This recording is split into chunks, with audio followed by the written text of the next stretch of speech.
بہرحال ہمارا یہ جو اب عقیدہ اور منہج کا یہ جو لیکچر ہے، تو اس میں نیکسٹ جو ہم جا رہے ہیں ابھی گفتگو کرنے وہ ہے شرک کیا ہے۔ تو ہم نے کہا کہ سب سے پہلے ہماری جو گفتگو ہے وہ ہے تمہیدی گفتگو۔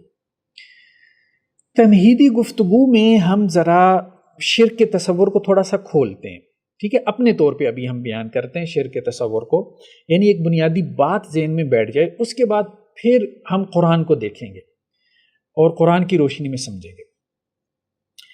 ابھی ہم جو ہے سوسائٹی کا انالیسس کر رہے ہیں کہ سوسائٹی میں کس قسم کا شرک پایا جا رہا ہے، پھر ہم دیکھیں گے کہ قرآن میں جس شرک کا تذکرہ ہوا ہے وہ شرک کون سا ہے، پھر ہم دونوں کو لنک کرنے کی کوشش کریں گے کہ کیا سوسائٹی والا شرک اور قرآن والا شرک کہاں کہاں لنک ہو رہا ہے، کیونکہ یہ بات بھی عام ہے کہ ہر دور میں شرک اپنی شکلیں بدلتا رہتا ہے، فارم بدلتا رہتا ہے، ہمیشہ شرک ایک نہیں رہتا۔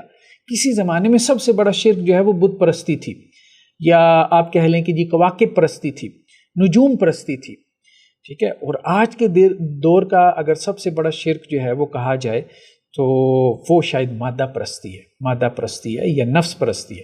تو مادہ پرستی اور نفس پرستی کو بھی قرآن نے شرک قرار دیا۔ باقی یہ ہے کہ بت پرستی کی جگہ بہت ساری جگہوں پہ جو ہے وہ مزار پرستی یا قبر پرستی نے لے لی، کس طرح سے لے لی اس کو ہم دیکھیں گے۔ تو ابھی ہمارے سامنے جو ہے یہ سلائیڈ ہے، تو اس میں آپ دیکھ رہے ہیں کہ شرک کو ہم نے 4 اعتبارات سے تقسیم کیا ہے، یعنی شرک کو ہم نے کیٹیگرائز کر لیا 4 صورتوں میں۔ اگر ہم نے شرک پہ اگر آپ نے گفتگو کرنی ہے، آپ اس کی 2 قسمیں بنا لیں، 4 بنا لیں، آسانی کے لیے ہم نے 4 بنائی ہیں، اس سے بات سمجھنے میں ذرا آسانی رہے گی، ٹھیک ہے۔ تو سب سے پہلی ہے شرک فی الذات، دوسری کیا ہے شرک فی الصفات، یعنی اللہ کی ذات میں کسی کو شریک ٹھہرانا، اللہ کی صفات میں کسی کو شریک ٹھہرانا، اور تیسرا کیا ہے اختیارات، یعنی شرک فی الاختیارات، اللہ کے اختیار میں کسی کو اتھارٹی میں شریک ٹھہرانا، اور چوتھا کیا ہے شرک فی الحقوق، یعنی اللہ کے حقوق رائٹس میں کسی کو شریک ٹھہرانا، ٹھیک ہے۔ اللہ کی ذات، ٹھیک ہے، سب سے پہلے اللہ کی ذات کے حوالے سے کون سا شرک ہسٹری میں پایا جاتا رہا اور آج کل اس کی کون سی صورتیں۔ پھر اللہ تعالیٰ کی صفات میں کسی کو اللہ کے ساتھ شریک ٹھہرانا، شریک ٹھہرانے کا مطلب ہوتا ہے پارٹنر بنا لینا، ٹھیک ہے۔ تو اللہ کی ذات میں کسی کو اللہ کے برابر ٹھہرانا، اللہ کی صفات میں کسی کو اللہ کے برابر ٹھہرانا، ٹھیک ہے، اور اللہ کے اختیارات میں کسی کو اللہ کے برابر ٹھہرانا، اللہ کی اتھارٹی میں، اور چوتھا اللہ کی حقوق میں، اللہ کے کچھ رائٹس ہیں نا ہمارے اوپر، وہ ہمارا خدا ہے، وہ ہمارا مالک ہے، تو اس کے کچھ رائٹس ہیں اس بندے کے اوپر یا آپ سب کے اوپر۔ تو اللہ کے رائٹس جو ہیں نا، اللہ کے جو حقوق ہیں ان میں اللہ کے ساتھ کسی کو شریک ٹھہرانا، یعنی کچھ حقوق ایسے ہیں وہ صرف اللہ کے لیے ثابت ہوتے ہیں، ٹھیک ہے، جیسے عبادت جو ہے وہ صرف اللہ کا حق ہے، اب اس میں اللہ کے ساتھ ہم کسی کو شریک نہیں ٹھہرا سکتے، ٹھیک۔ تو اب ہم ایک ایک کر کے جو ہے وہ اس کو ڈسکس کرتے ہیں۔ سب سے پہلے ہم شرک فی الذات کو ڈسکس کرتے ہیں کہ شرک فی الذات کیا ہے۔ تو یہ دیکھیں شرک فی الذات کی ہم نے جو ہے وہ 3 مزید قسمیں کی ہیں، ایک حلول اور ایک ہماؤست، اور ایک ہے کہ کسی کو اللہ کی ذات کا جز بنا لینا، ٹھیک ہے۔ تو اب ہم مزید اس کو جو ہے وہ نیرو ڈاؤن کر رہے ہیں۔ تو شرک فی الذات میں سب سے پہلے آتا ہے حلول۔ حلول جیسے حل ہونا اردو زبان کا لفظ ہے، یعنی حلول کا مطلب یہ بھی ہے کہ عربی زبان میں یہ اترنے کے معنی میں بھی استعمال ہوتا ہے، وَأَنْتَ حِلٌّ بِهَذَا الْبَلَدِ، اے نبی صلی اللہ علیہ وسلم آپ اس شہر میں مقیم ہیں، ریزیڈنٹ ہیں۔ تو حلول کا مطلب یہ ہے کہ اللہ سبحانہ و تعالیٰ جو ہے، یا جو خدا ہے، یا جو گاڈ ہے، یا جو بھگوان ہے، مختلف مذاہب میں اس کے مختلف نام جو ہے وہ رکھے گئے، وہ انسان کے اندر جو ہے، یا انسانی صورت میں، یا کسی اور فارم میں بھی، کسی جانور کی صورت میں بھی جو ہے وہ دنیا میں آ جاتا ہے، اس کو حلول کہتے ہیں۔ یعنی خدا جو ہے وہ بندے کے اندر یا کسی اور کریشن میں، کسی اور مخلوق میں اتر آیا ہے، یہ حلول کا جو ہے وہ کانسیپٹ ہے، انکارنیشن اس کو کہتے ہیں۔ یہ کانسیپٹ جو ہے وہ قدیم زمانے سے چلا آ رہا ہے، جیسے ہندو مت میں ہمیں ایک کانسیپٹ ملتا ہے جسے ہم کہتے ہیں اوتار کا عقیدہ، ایواتارز۔ اوتار کی ڈیفینیشن کیا ہے؟ پردہ غیب سے محسوس صورت میں خدا کا ظہور، ٹھیک ہے، یعنی پردہ غیب سے محسوس صورت میں، محسوس سین، تو اللہ تعالیٰ تو ویسے پردہ غیب میں ہے، یا خدا یا بھگوان یا گاڈ، لیکن جب وہ محسوس صورت میں آ جاتا ہے دنیا میں تو اس کو جو ہے وہ کہا جاتا ہے اوتار۔ تو ہندوؤں میں یہ کانسیپٹ تھا کہ اوتار جو ہے وہ کئی ایک ہیں، بعض نے یہ بھی کہا کہ 24 ہیں، بعض نے ان کی تعداد 10 بھی بتائی۔ عام طور پہ معروف قول جو ہے وہ ہندو مت میں یہی ہے کہ اوتار جو ہیں وہ 10 ہیں، ٹھیک ہے، لیکن اس کے علاوہ بھی اقوال ہیں، تو اوتار کا عقیدہ ہندو مت میں یہ تھا کہ خدا جو ہے وہ ہیومن فارم میں یا کسی اور فارم میں، کسی اور مخلوق کی صورت میں دنیا میں آتا ہے۔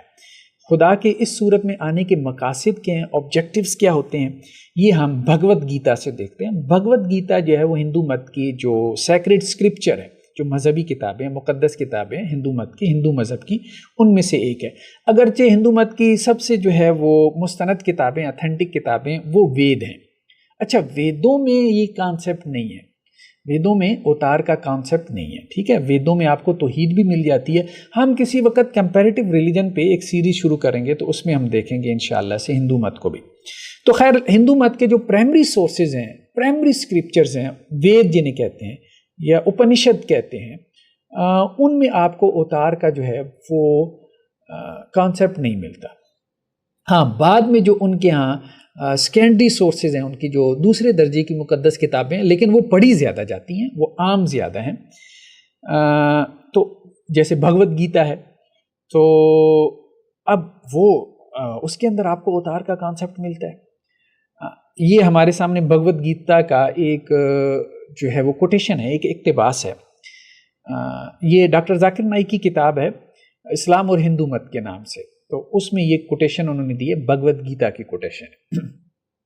تو ڈاکٹر ذاکر نائک کہتے ہیں کہ ہندوؤں کی مقبول ترین اور ہندو مت میں کثرت کے ساتھ پڑھی جانے والی بھگوت گیتا سورہ نمبر 4 آیات نمبر 7 اور 8 میں درج ہے کہ جب بھی اور جہاں کہیں بھی مذہب پر عمل درآمد زوال پذیری کا شکار ہوتا ہے، اس وقت میں بذات خود نزول فرماتا ہوں۔